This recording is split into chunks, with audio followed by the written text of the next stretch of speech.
Okay. We're now officially recording. Yeah.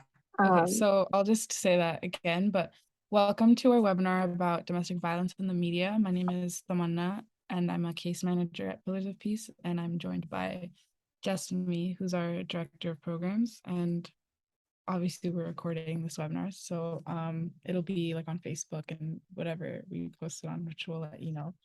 Um, so we're gonna first talk about like this breakdown is gonna be like we're first going to be talking about domestic violence and what Pillars of Peace does to help survivors of domestic violence. And then we're going to look at a few movies and shows that are centered around DV. And I'm gonna give you like a synopsis of them and then mention a few responses from um community members, I guess, and as well as scenes from them. And then we're going to have more of an open discussion about how their depiction of domestic violence might affect the viewer and their understanding of DV. And I want you guys to know that like I do want this to be kind of like not kind of, but I want it to be interactive. So like please be like, near your keyboard so you can respond to like the questions and also when we do unmute and things like that. Yeah, I just want it to be like a little interactive. Okay, so next slide. I'll actually be monitoring the chat so that if Oh, yeah. you write in any questions or responses throughout the presentation, we can respond to those in real time. And also, when we do get to the discussion questions, please use the hand raise function to respond and unmute yourself. Or if you feel more comfortable using the chat, you can do that as well. Since it's a small group, I really would love, we would both love to hear your voices and see your faces if you're comfortable with that. But either way, we are really looking forward to hearing your responses to what we're sharing today. Okay, perfect. Thank you. Okay, so Pillars of Peace is an organization that targets the Muslim community to help survivors of gender-based violence. We offer case management and therapy, and we're soft launching our helpline this month. And Jessamy is gonna like explain some of the things a little further because, yeah. Sure. So um, I think if you've been following Pillars of Peace, you know that one of the big um, parts of our mission is actually to open residential services and a shelter space that we're calling Noura House. Noura House is actually very close to being able to open, and we think this will be happening in early 2023. But in the meantime, because the need is so great, we wanted to be sure that we were also offering services to people remotely and broadly in the community, even if they're not ready to go into shelter. So the helpline, which we'll share that number on another slide, is a number that is staffed by currently by myself and Tamanna. And as our team grows, everyone on our team will take turns responding to it. It's a helpline and not a hotline at this time because that means it's just during business hours that we would be responding to it, and it's not always a live line. You might also leave a message and we would respond to that person within like the same day or the next day. But when the shelter opens, that helpline will transition into 24/7 hotline. Case management is something that you hear in a lot of fields, everywhere from healthcare to DV services. In DV services and survivor support services, it means the case manager is somebody who is helping connect the survivor to resources, maybe doing some advocacy, sometimes translation or interpretation services if those are needed, and just generally making it easier to navigate all the many systems that are involved when you are trying to rebuild your life after abuse or even trying to come to safety during abuse. And finally, we offer free counseling and therapy to survivors of gender-based violence. So people who are looking for mental health care related to the trauma that they've experienced as a survivor of gender-based violence would reach out to us either through that helpline or at our general email address. And then we would conduct a quick screening to make sure that we're the right place to serve them, and then be able to move on to providing trauma-informed therapy. If you have questions about any of that stuff, let us know. We can talk about it more at the end of the webinar, but we did want to make sure everyone here is familiar with Pillars of Peace and the services that we offer.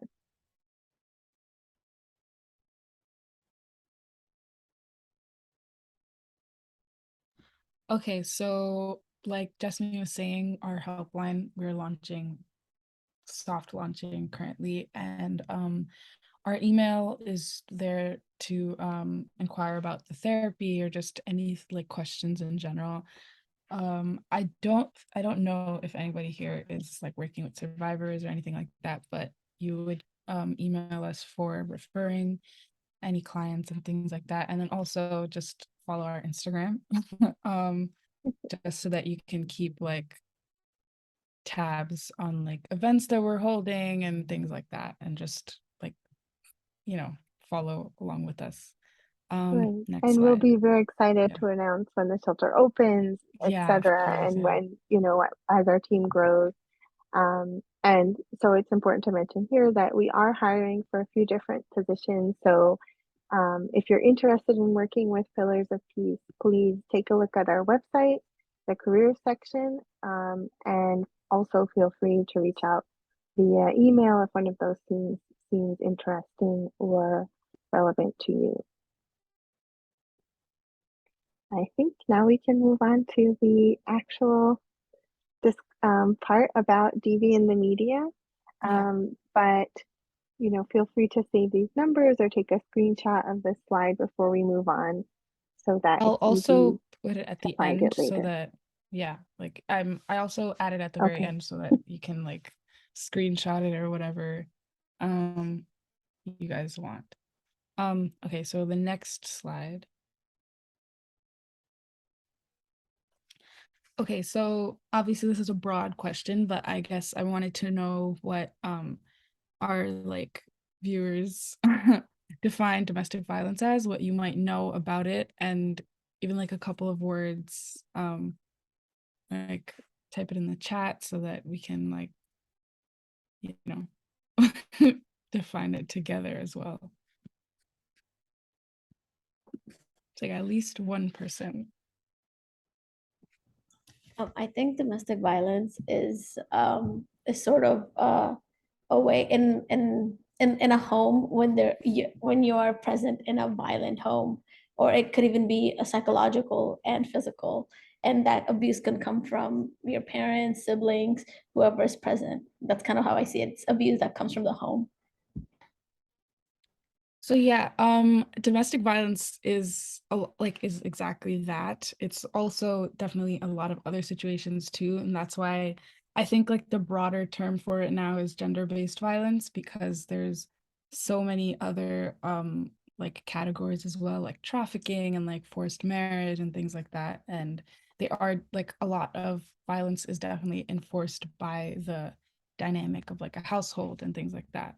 But on the next slide, I like formally defined it. Thank you for sharing that. Okay, so domestic violence is a pattern of abusive behaviors that are used by a person to maintain power and control over another. Regardless of whether individuals are living together, DV can include abuse by any member of the household, not just a partner. DV affects individuals in every community, regardless of age, economic status, sexual orientation, gender, race, religion, or nationality. And it's often accompanied by emotionally abusive and controlling behavior that is only a fraction of a systematic pattern of dominance and control. DV can result in physical injury, psychological trauma, and even death. The devastating physical, emotional, and psychological consequences of DV can cross generations and last a lifetime. So on this slide, I've italicized power and control, which I guess I don't know if it's that obvious, but it's because at the core of all DV is an abuser's intention of gaining power and control over their victim. That is like what makes it abusive. the tactics that an abuser uses can be subtle and continue over time. However, their subtle tactics can may eventually be reinforced through clear forms of violence. On the next slide, I'm gonna list a bunch of the tactics that an abuser might use. So here we have verbal abuse, physical, emotional, psychological, and then legal, financial, spiritual, and technological. Some of these things you might be familiar with because we tend to associate them more with abuse or violence and things like that, which I think are a lot of the ones that are on the left side. The right side are things you might not be familiar with. But if you guys have any questions about any of them, then if you put in the chat, we can define it for you. Actually, if what you could do is in the chat, type down any of these forms of abuse that either seems less familiar to you or you would like to hear it defined. We knew in creating this list that it's not exhaustive, but it's also some of these things, like Tamanna said, we're very familiar with from the ways that DV tends to be represented broadly in the media and elsewhere. And other types of abuse are not talked about as often. So great. I'm seeing spiritual abuse and technological abuse. So spiritual abuse is actually also an umbrella term in and of itself. It covers a few different things. One can be when the abuser is somebody who's using their status as a spiritual or religious leader to gain access to victims and to justify the abuse. So this would be like scenarios we've heard of where abuse is happening in the context of a religious community by a religious leader. But it can also happen within the context of other relationships where the abusive partner or family member uses religion to justify the abuse or kind of makes themselves the authority on religion and spirituality in that household. And again, uses that to establish power and control over the victim. And finally, it can also happen where some part of the abuse is preventing the victim or the family member from practicing their faith in the way that they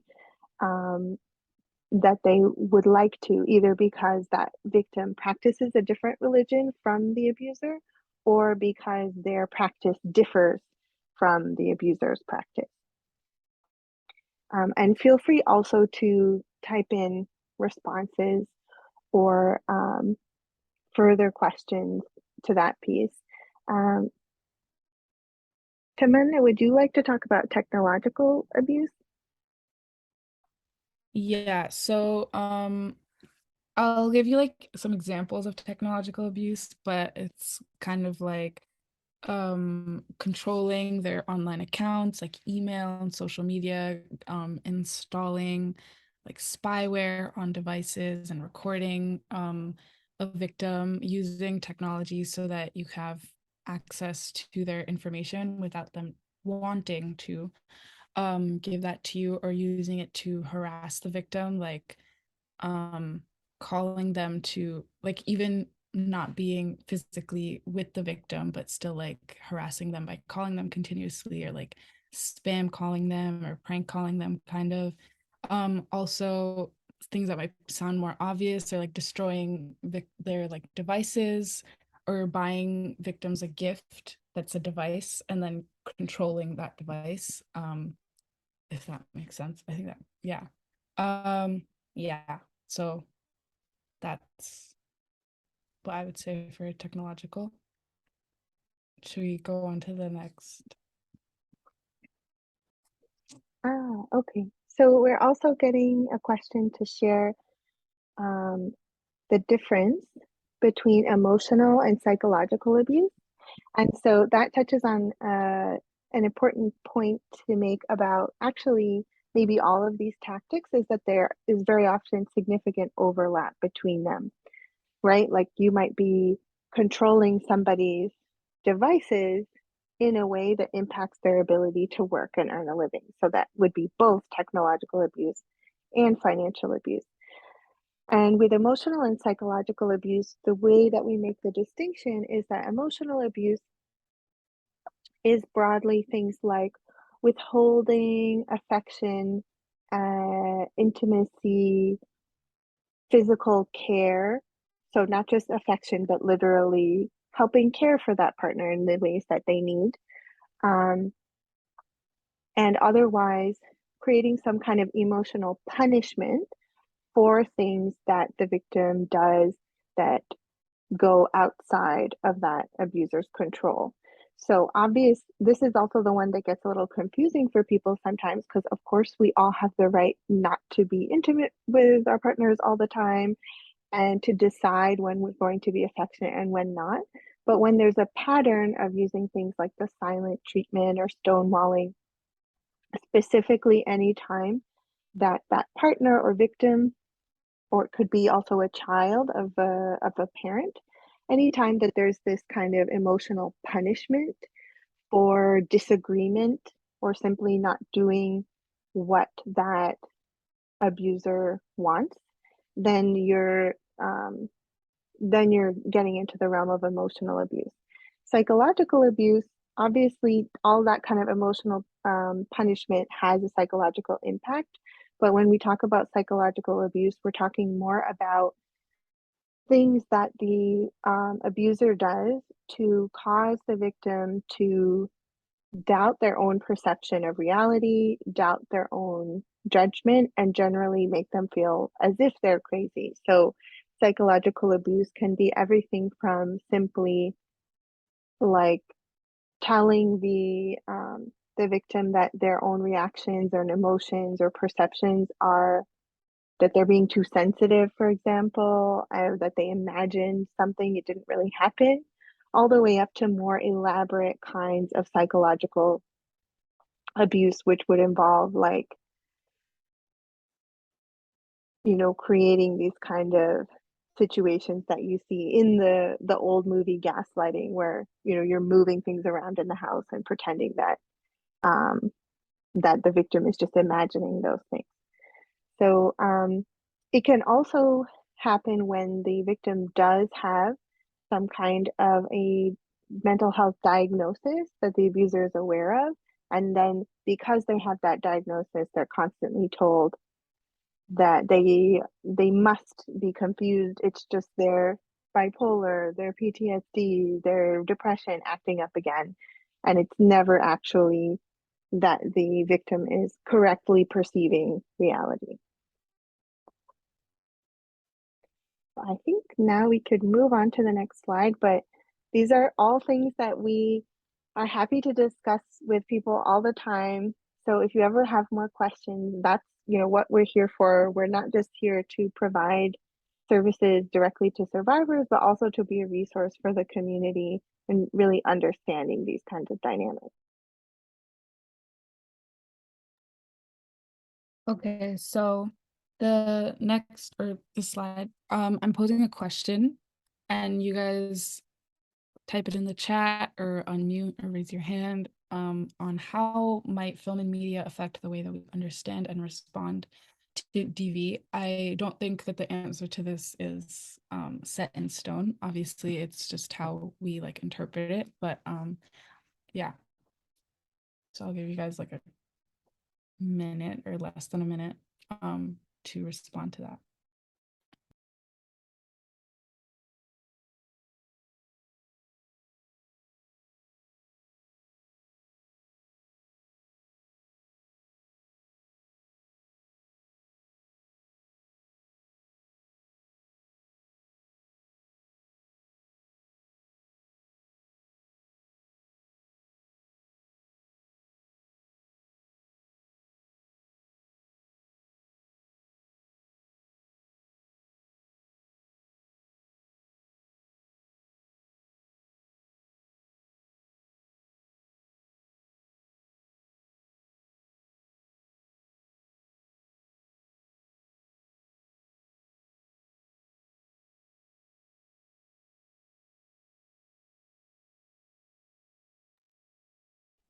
So from Adine, I'm hearing that It may glorify domestic abuse in certain situations.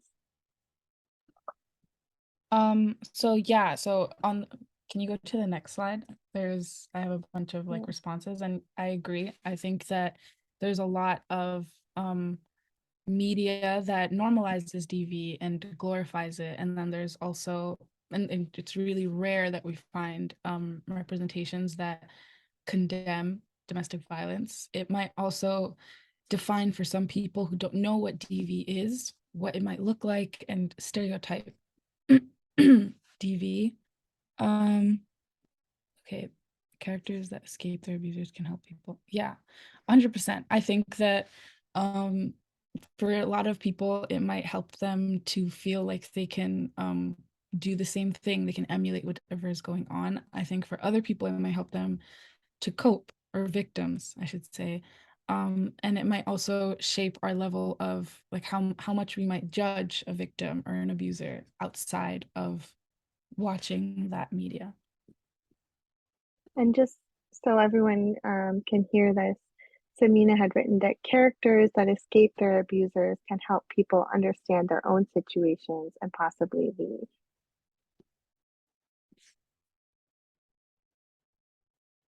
Yeah. So what we see in the media can have a big impact. Yeah, because especially nowadays that we are consuming, like, we're a very media heavy generation. We're constantly consuming things, and it's constantly shaping like the way that we look at the world. So it is really important to look into why or how it might affect us. So here are the three media representations that we're going to look at. They're all fairly recent and on Netflix if you want to watch them. I know that some of them, like the first one, maybe the second one, people have watched, but I don't know if you guys have watched any of these three. Just like type in the comments so I like know. But I'm definitely going to go through like a synopsis of each and mention like specific scenes and things like that. But yeah, so the first is Kabir Singh, which is a romance and drama Bollywood movie. And then Maid is a 10-episode drama that came out during the pandemic. And Darlings is a drama slash dark comedy film that came out, I think, in like August of this year. Yeah, okay, I'm glad you guys have watched it or tried to watch it. Because I think it like does help you like absorb some of this information a bit more. Um, okay, Yeah, that's and feel good. free if you haven't already responded, even as we keep going, to type in with what you've watched, if any of them. And if anyone is on their phone, just so they can hear, we know at least one person has watched Maid and another couldn't get through Kabir Singh but knows that it glorifies DV. Also feel free to like type in the chat throughout because obviously it's not like in the middle of anything, and yeah, and like we'll obviously get to it eventually. Okay, yeah. I think all of them are pretty, like they can be very traumatizing to watch. Like they do all need like a trigger warning, I think. But yeah, okay, so the first movie that we're going to talk about is Kabir Singh. It's a Bollywood movie about a resident surgeon who has anger management problems, and by default, he becomes the resident bully. In the beginning of the movie, he's already fighting someone and is told to leave the school, but he stays because he sees a new student named Preeti. He then claims her and so continues the relationship where he's super over possessive. He literally drags her from class every day, and so she's missing school, and she barely speaks a word throughout the movie, but eventually they're a quote unquote happy couple and even get into a long distance relationship and work really well together. When he goes to meet her family, eventually her father catches them kissing and opposes the relationship. So he gives her, or Kabir gives Preeti an ultimatum to choose between him and family, and then slaps her when she's hesitant. Um, with no response in 6 hours, he injects himself with morphine and is unconscious. And when he regains consciousness, he finds her to be forced into an arranged marriage. He crashes the wedding, and it's kind of unsuccessful. or not kind of, but it is unsuccessful. And afterwards, as a response, he falls into a spiral with hard drugs, alcohol, and casual sex. And naturally, as every romance movie goes, at the end, they end up being happily together. So there are many things that Kabir does in this movie that are inappropriate. The movie starts off with him holding a knife to a woman's throat to coerce her into having sex with him. There's a scene where he chases down one of his maids because she accidentally breaks a glass. And then he, like the famous scene from this movie is that he slaps Preeti after yelling in her face and drags her out of class every day. So I put some of the responses from the actors and also the director himself to better understand what this movie might do for us as viewers. So I don't think that the actress's like response was that exciting, but she kind of just like emphasized that love is the most important part or element of this movie, and that's what actually matters in the grand scheme of things. The actor who plays Kabir Singh, Shahid Kapoor, he mentions that this does happen in real life. So um he is like not personifying that, but he's being the representation of that in this movie, and it's okay to like release it because it is real. It is the truth for some people. But the director's response is pretty jarring. He also, mind you, this movie is an adaptation of a movie that he already created called Arjun Reddy. I forget what language it's in, but it's another Indian movie. And he basically says that when you're deeply in love and connected to a person, that you should be able, you have like full control or power over their body, and it doesn't matter like if you slap them or not. It's just a part of love. And obviously this really like glorifies abuse, and it's, I mean, I would say that it's harmful because it equates this obviously like violent action and says that it's love. This is what he expects from a relationship. And it's definitely harmful for people who watch and consume this kind of stuff at a younger age. Can we go to the next slide, please? Sure.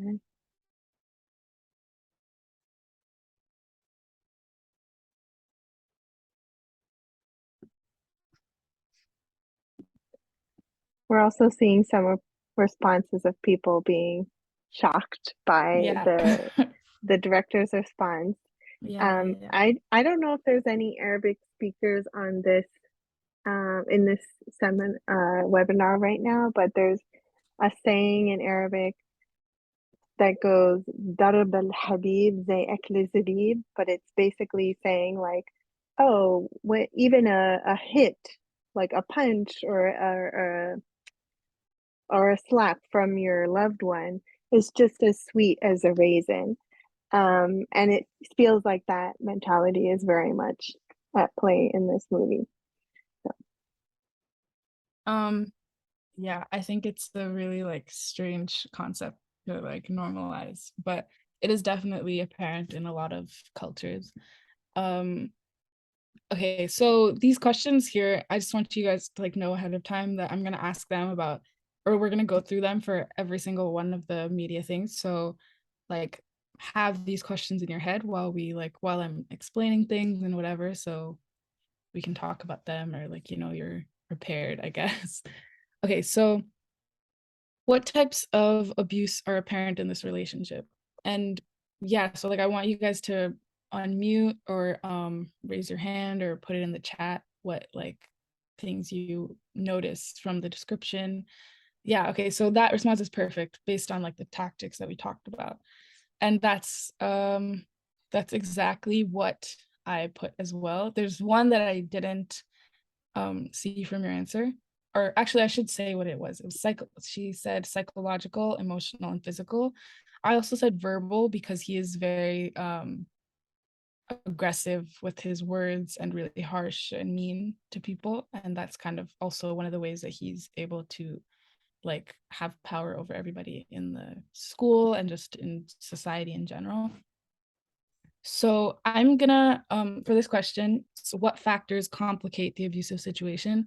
So to like further ask that question, it's kind of just like what things make it hard for somebody to um identify this as abuse, or makes it hard for a victim to leave or say something about it.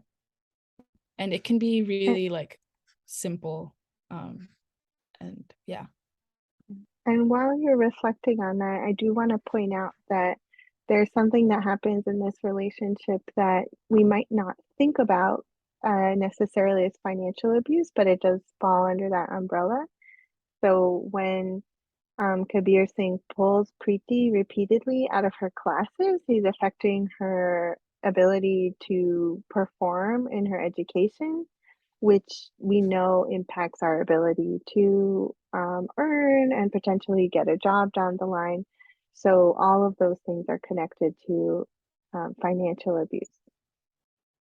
And Adine is just saying one thing that can complicate the situation is it probably happens slowly over time, so it's not noticeable.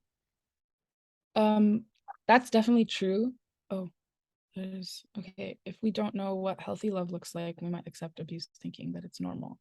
So yeah, these are like good responses. I will like add on. I think a factor that is definitely complicating the situation for her is that they're in love with the abuser, which makes it hard for her to ever even acknowledge that he's abusive, because some of these actions she might just assume that this is just how he loves, just like the director was saying. um Additionally, like her family feels unsupportive. They're forcing her into a marriage immediately after this like chaos that happens, which is also considered abusive. So I think she's definitely like her having an unsupportive family is exactly why she wouldn't know what like healthy love looks like. So yeah, I think both of you guys are right. Okay, so then the overall question, what might be harmful or helpful about this movie that romanticizes domestic violence? And it's kind of like the answers that you guys are already giving are like similar, but yeah.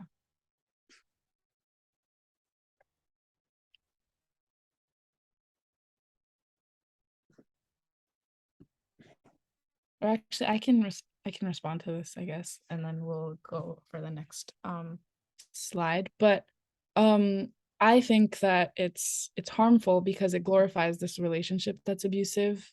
Um, the director and the actors aren't helpful either to debunk anything that's happening in the movie, because they say that this kind of relationship is how some people love one another, and what it does is even when people, like how we were saying earlier, when people can identify themselves in a movie when there's DV happening, they would think that it's normal because it's being so romanticized.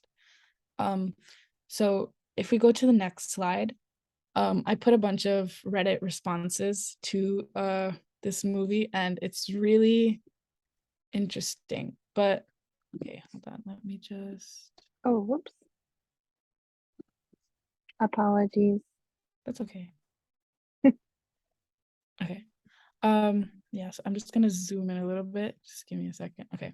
So in this Reddit post on the right, this girl is talking about how her friend thought that this movie was so romantic and the actor was so hot, and she goes back and looks and watches this movie again, and she sees that it does really romanticize it all, like all of those abusive moments that I was mentioning earlier. There's like pretty music playing in the background, or it's like intense music, but it's kind of like a passionate kind of music playing in the background, and it's shown as an act of romance. Above that, or not above, but right next to that, the person is saying that it's misogynistic and harmful for us to watch this because the framework of the movie never acknowledges that it's abusive and it's not okay. And even at the end of the movie, it's almost like the abuser is still rewarded with the relationship that he always wanted, which is definitely along the lines of why it's harmful. Okay, so the next slide, we're gonna go on to the next representation. So this is Maid, the TV show. It came out during the pandemic, and it's about a young mother named Alex who leaves her emotionally abusive boyfriend named Sean. She has a daughter named Maddie, and to make ends meet, she works as a maid. Her boyfriend is abusive and an alcoholic, and he throws things at Alex and Maddie. And that's just like one of the things that are like shown, but I'll go into them. So after leaving, she tries to seek shelter and is unable to because of a lack of having a job. Her job as a maid is paid extremely little, and money is constantly needed for her to survive. In order for her to work, she needs childcare, which also costs money. And one day, after getting into a car accident on her way to work, her boyfriend Sean files a custody case against her where they grant him custody because there's a lack of tangible evidence against him. When she feels like she ran out of all options, Alex goes back to live with Sean. He has a steady job, or a steadier job than she does, and he's a bartender, and he also has a place to live. There's also a scene where he returns Alex's car to a friend to isolate her and not allow her to leave their home, as well as cutting off her phone. Eventually, though, Sean loses his job, and angry, he throws a glass at the wall. And it emulates, like it flashes back to when Alex was younger and she experienced almost the exact same situation with her parents, where she shuts herself in a cupboard and she sees her daughter doing the same thing. And she takes this moment to escape back to shelter. Near the end of the show, where she leaves Maddie with her mom and Sean as like a supervised visit, he gets angry at Maddie and shouts at her, and this helps him to understand that he can't be a good father for her. And he finally, quote unquote, approves of her being able to leave with Maddie. She's finally able to leave because she's going to attend an out-of-state writing program that she got into. But yeah, and then like that's how the show ends. It's important to add, but I mentioned it briefly, that she comes from a background of domestic violence. She's seen her father abuse her mother, and her mother's also bipolar and homeless, so her support is inconsistent. Even in the show, her father reaches out to her to try to support her, but she doesn't trust it because it's kind of like going from one abuser to another, even if it's years later or whatever. So here, let's look at some of the Reddit responses. And I think this is really important because I do think that this was a pretty good representation of what a DV victim might go through.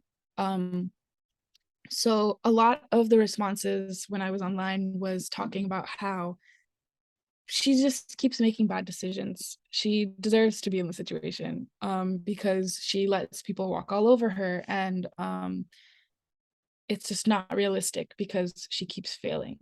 And it's upsetting to like read things like this because obviously there's so many things that are working against her that obviously, like, because this is entertainment, we expect her to try like a little harder, do something that isn't realistic. It's not realistic for a victim to have all of these resources like at their fingertips. And so the constant struggle that she has throughout the show is like really truthful, I think. And then there's even people who I can identify themselves in the show. They talk about how the reason, like the kindness that Sean has in the middle of the show, or like the little like bits of like niceties that he does, makes it hard for her to leave this person because obviously they were in a relationship.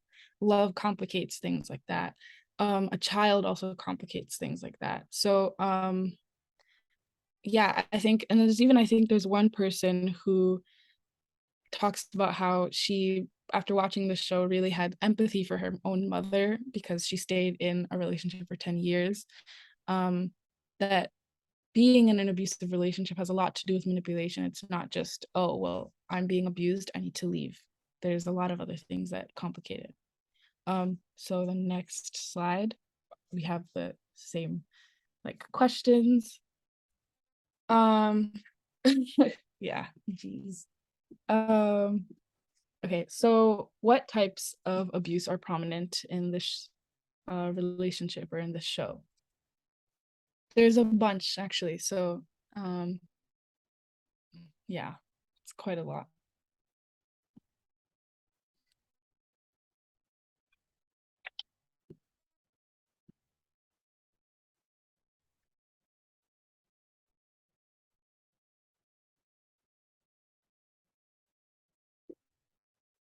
And also you can respond to some of the next questions too if you want, and then we can just go through them.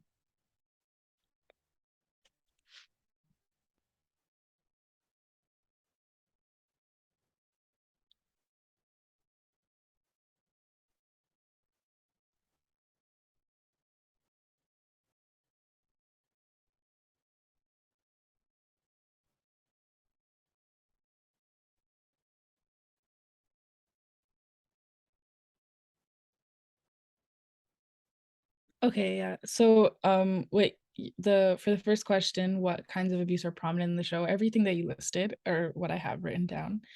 Um, we see the physical because that's literally what makes her want to leave specifically. Like those are the big events for her. The emotional and verbal and psychological happen throughout. Financial is definitely clear with the technological, like there's also technological because of the like phone thing, but that's also a bit of financial because she doesn't have the means to replace that kind of thing.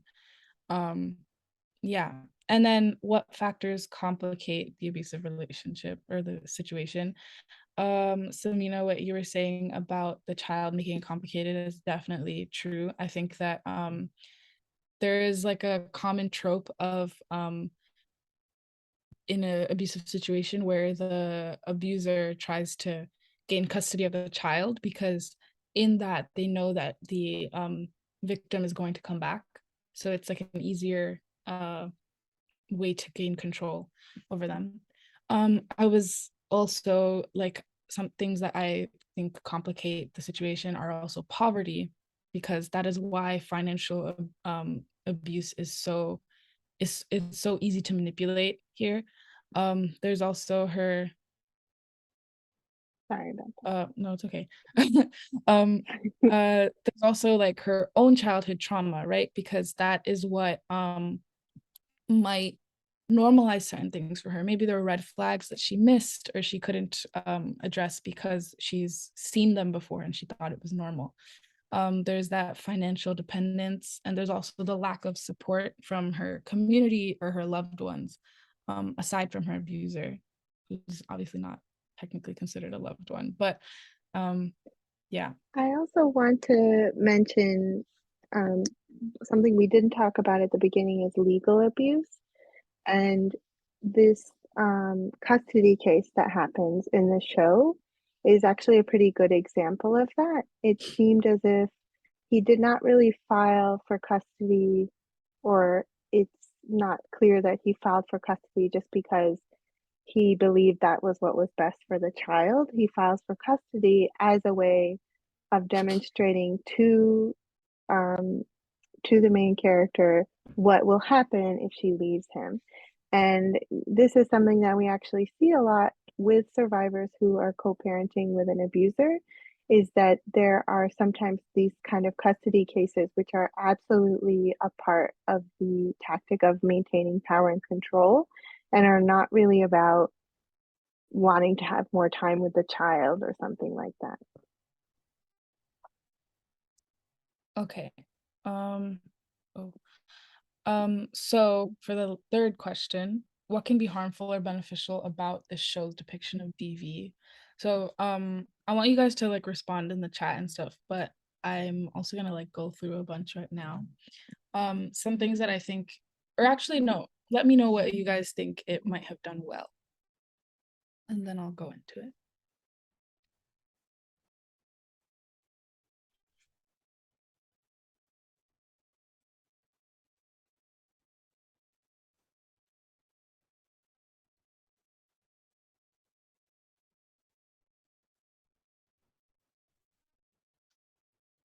Okay, so yeah, exactly. One of them is definitely showing all of the challenges that they face.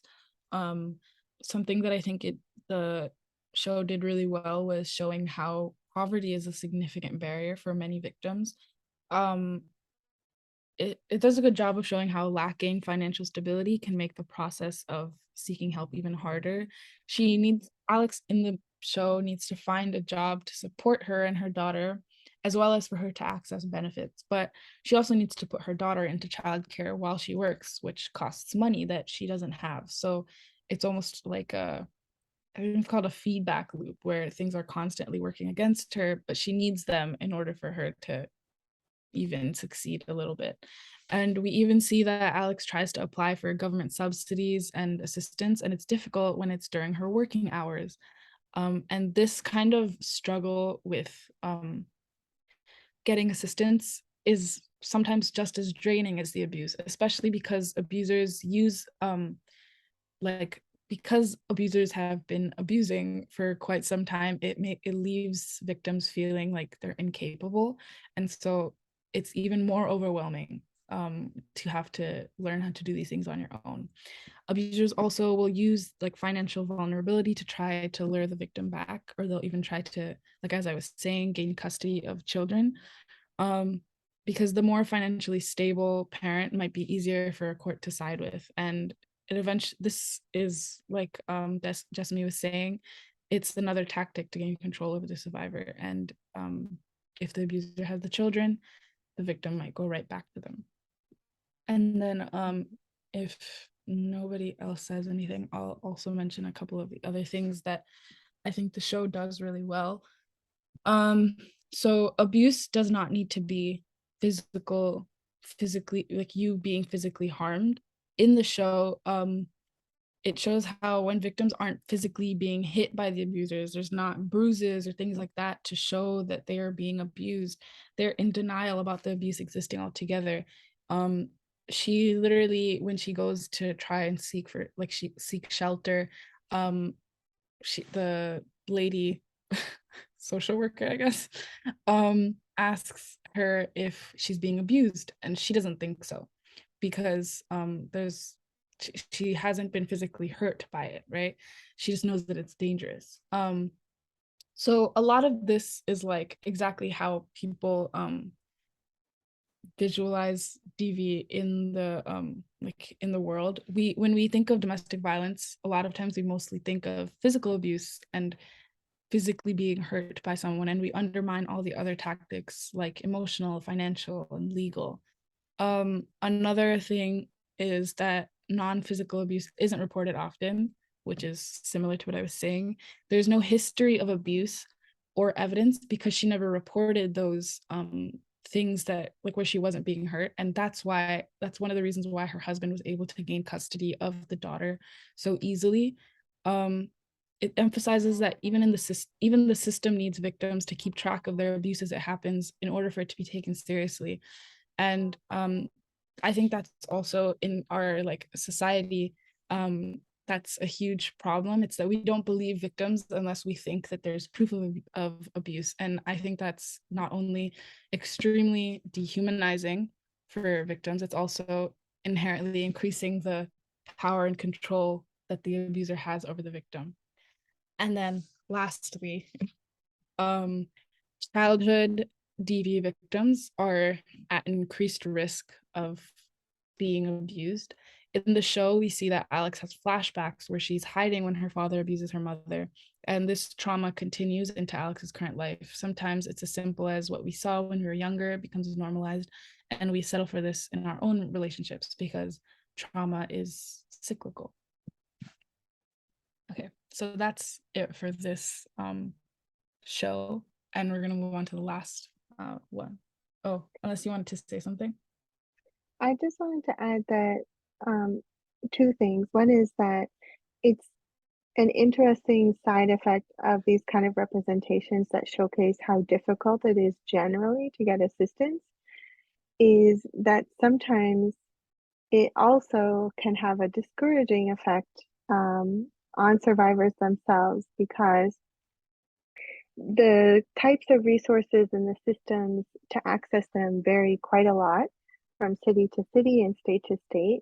New York City actually has some of the stronger resources and responses to DV in the country. And so somebody in New York City who's watching this series, if they think that this is representative of how difficult it will be for them to get assistance, they might be discouraged from reaching out when in fact Um, you do not need to provide documentation of the abuse to get into DV shelter. And even some of the documentation requirements that used to exist only 5 years ago, like, have gotten waived as people have advocated for victims to need to be able to access help without having a paper trail of the abuse when it happens. And the other thing I wanted to mention is that you also see that when victims do have a paper trail, that they're still treated with suspicion a lot of the times, even by other community members who will say, oh, like, it looks like she was trying to get this guy in trouble. Why did she stay? So it's really like a can't win situation when you're faced with this sort of public opinion where if you don't have proof, it didn't happen. If you do have proof, that means that you were scheming somehow. Mhm. Uh, To add on to that, I think also if we like apply that in our like Muslim communities and stuff, we are very like community oriented or very like family or tight knit, sorry. And I think like that validation and support from our communities is really important for us. And so to see that like with Alex's family, her like not having that support from her mom properly, or just like people in her community, her friends and things like that, is very discouraging for her. And also I wanted to add that I think like the same way that it does show that there's like challenges, there's also like for example, like something that is technically unrealistic for some like some cities or towns, is that she does get shelter like fairly easily, like once she has those like requirements or whatever.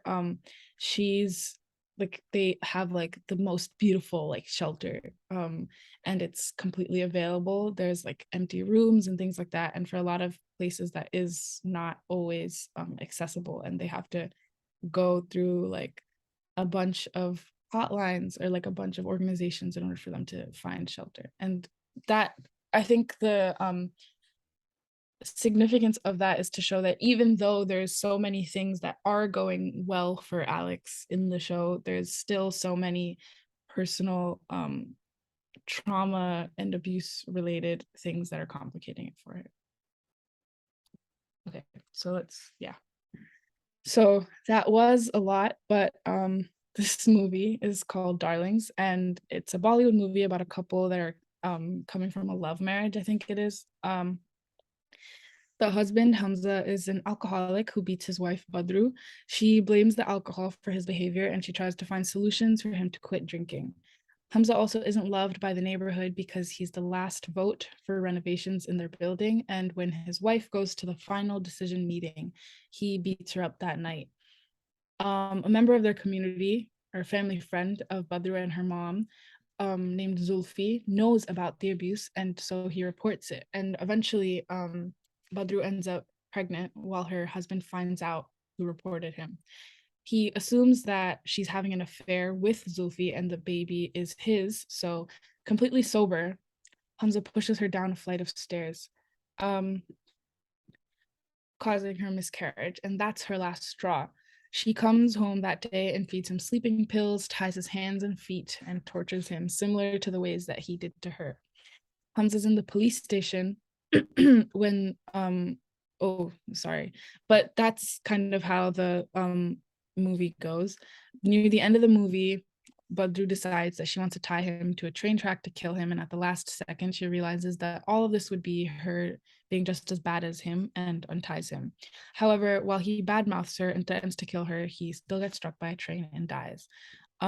So in the like drama or the dark comedy part of the show, like they're in the police station a bunch of times, and where she's about to report him, and Hamza in the police station, when she decides to file a complaint against him, he says, if I didn't love you, why would I abuse you? And if you didn't love me, why would you let me abuse you?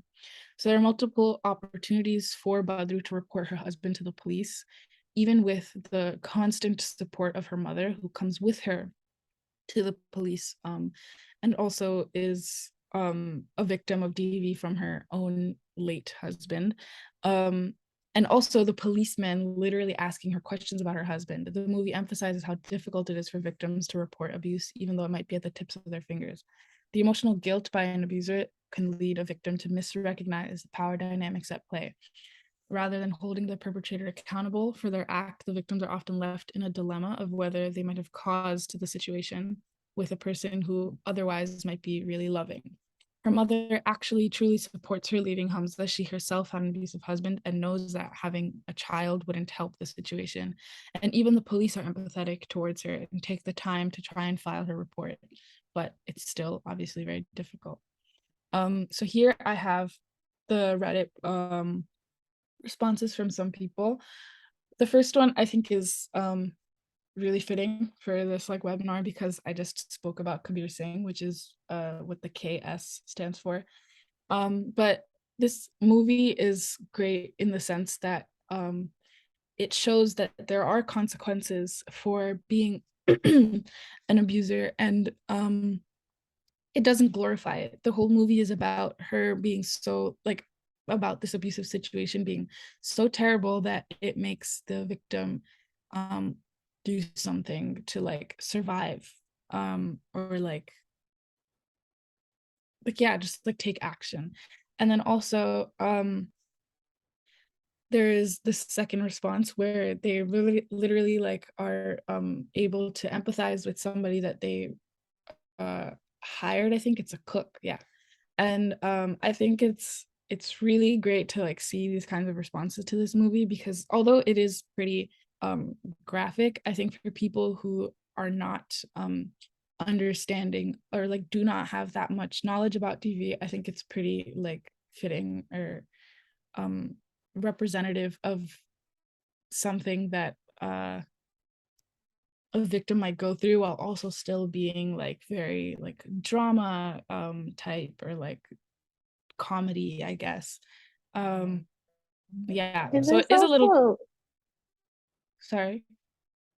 I was just thinking to add that there's also an important piece here where we sometimes, even though we will sometimes complain about victims being too passive, you also see that when victims respond in ways that are not, that might also involve violence, that they're feeling angry, that they might attempt to get revenge, like in this dark comedy setup, then that also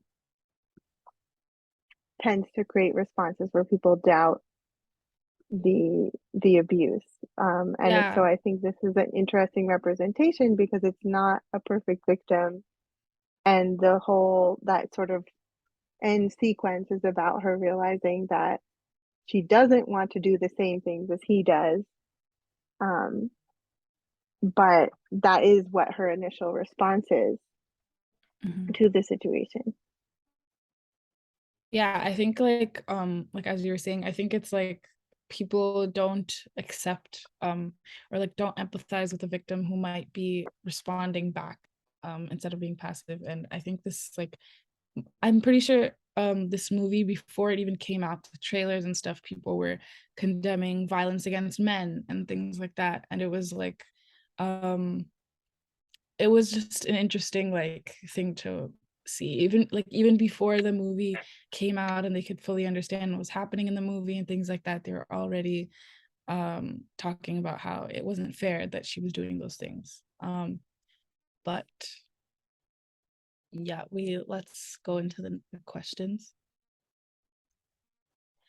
Okay, so what types of abuse are apparent in this relationship? I think I'll go through the first two questions. Or actually, I think I'll just do this one because I want full engagement with the next like slide. But so abusive tactics that he uses here, there's a bunch, but he uses emotional abuse to control her perception of the abuse by saying it's how he loves. I think that quote that I mentioned earlier is really like jarring to hear, especially if you're a victim. But the love that he mentions is one that involves choking and throwing her around, and it's not until an abusive incident that causes her to have a miscarriage occurs that she finally has the motivation to act against him. There's also financial abuse because she's like a housewife, and that's her only form of support. There's also verbal abuse and physical abuse, and definitely psychological, because it brings her to act upon it in the same violent ways that he did. And then what factors complicate the abusive situation? It's definitely, as I was saying, like the financial dependence, and them being in love or having a love marriage. I think another question that I thought was like important to think about was, why don't victims of DV just walk away? And there's a lot more complex emotions and values and societal barriers. Um, if she goes for help, he might retaliate the same way he did about this infidelity that he thought was happening with her and another man, even though it didn't exist. Um, so like she can be fearful of his reactions to things like that. um what can be harmful or beneficial about a movie romanticizing this revenge? I think that it shows, as we were talking about before, so we don't need to like go too deep into it, but it shows that people behind abuse are complex and victims do what they can to survive, and it's not like fair to hold that against them because they're obviously acting out of survival. um so the next slide is my final question to you all, which is, what constitutes a good representation of DV in movies and TV? What should we strive for when it comes to domestic violence, and what tropes might be harmful that we can critique in the media that we consume? So feel free to like type it in the chat or unmute or raise your hand so we can unmute you. And yeah, because yeah. Yeah, we'll give you about a minute to just sit and think so we can sit Yeah. in the silence, and then we'll look for responses. And also, this is definitely not like a set in stone like answer either, because there's no rules to media, because that's why there's so many bad representations of DV. But what might be like really good to have, or what's something that like from seeing these representations you're like, oh yeah, like this is great, or this was really horrible?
I'll start reading out loud some of what has been shared in the chat. So Adine had said, portraying what makes it difficult for victims to leave or helps us put ourselves in the victim situation and understand their actions. Samina said, and not pandering to the abuser in the story, as you mentioned with Kabir Singh. And Nabila says, showing resources on how the victim escaped, resources that are available in real life as well. Okay, so I think all of these are really good like responses. Some things that I also had written down were like certain tropes that I think are really harmful. Comedy regarding domestic violence where it's made out to be a joke, or people or like real life victims are made fun of. That's like definitely really harmful. Also sexist jokes and things like that. Like we've had a discussion before about the constant trope in like definitely like older movies of like the nagging wife in a group of men, where people will say like control your woman, and how that's like really harmful for people to keep um seeing. Also I was going to say like abusers using different tactics, because we are so used to seeing um very like we were used to seeing physical and verbal and emotional and things like that, but we don't see too often the other few, and there's so many more too that we didn't list in that list earlier. Also I think another thing that's definitely important is having that like during press interviews to condemn DV. I think that was like one of the really big differences between the two Bollywood movies. It's that like one really like one cast didn't care too much to say that it was wrong, and the other one was very much like, yeah, this is wrong, and like you should watch this movie with that lens that, you know, this isn't um a positive situation. And I just wanted to add something from like a article, or not an article, but a research study that I read about. But um, media reports on domestic violence have the power to desensitize the public's perception of violence via repeated exposure. Chronic and repeated exposure to DV is believed to cause changes in our affective, cognitive, and behavioral processes. Specifically, these effects are considered to foster adoption of desensitized thoughts and reactions to DV, which is why the too much humor regarding like sexist and like DV kind of situations is really harmful, because we're constantly just seeing it as a joke, and we're and that eventually makes us desensitized to it. Yeah. How Oh, certain and Samina has added, yeah, how certain communities or cultures can uplift abusers. So I think, if I'm correct, like you're talking about how, um, like it's important to show what DV looks like, not just the different tactics, but what it can look like in different contexts and different communities, and how sometimes the abusers are, leading members of the community. We talked about spiritual abuse earlier. It's not at all unheard of for an abuser to be somebody who has a lot of respect and standing in the community, even though that wasn't the case in any of these examples. Um, but it is often the case in real life.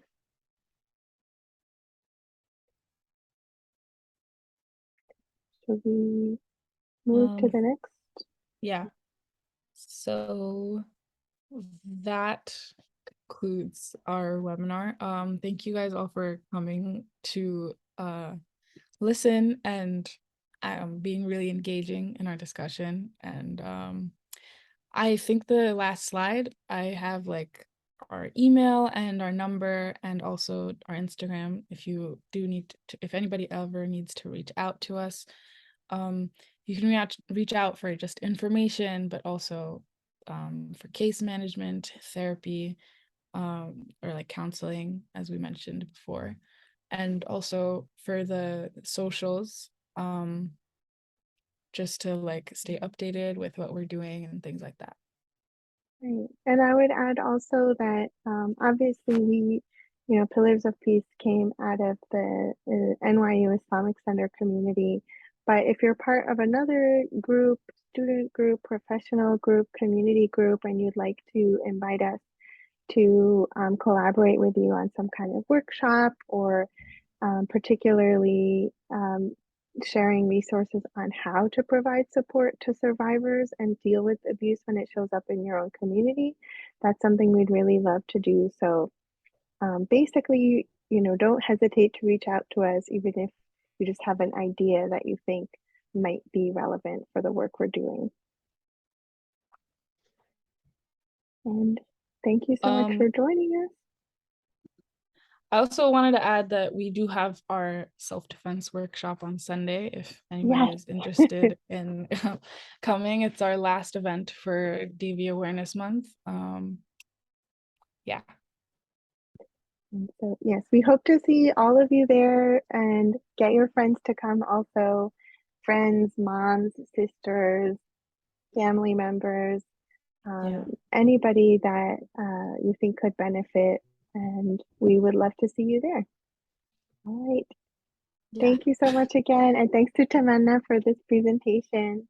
Thank you. We will see you soon.